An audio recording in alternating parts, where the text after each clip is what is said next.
Мөнх хааны дараах үеэс Монголын агуу гүрэн Их Юван Цагаатай Алтан орд Ил хаант гэсэн дөрвөн улсад хуваагдаж эхэлжээ. Тэдний нэг нь Баруун Азад байсан Ил хаант улс юм. Мөнх хааны даалгаснаар дүү хүлээгүй Баруун Азийн улсуудыг эзлэхээр морджээ. Тэр Кавказын Азербайжан, Армен, Гүрж болон Ираныг дагаар оруулав.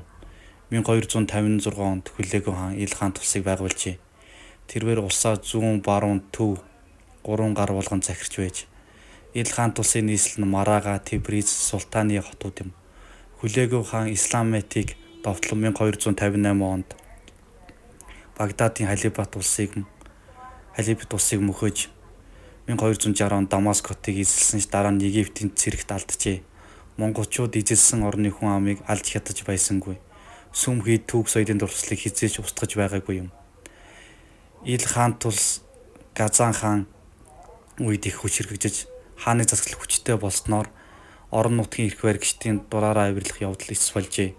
Тэрээр мянганы зохион байгуулалтыг нэвтрүүлэхийг оролдов. Татварын тогтолцоог шинчилж тарианы талбайг услах далан сууг байгуулжээ. Ил хаант улсын гол дайс нь Египт буюу Мамлюкийн улс байлаа. Ил хаад Европын загалмай шашинт Франц, Англи улс болон Ромын Пап ламыг Мамлюкийн эсрэг дайнд татан оруулахыг оролдож байв.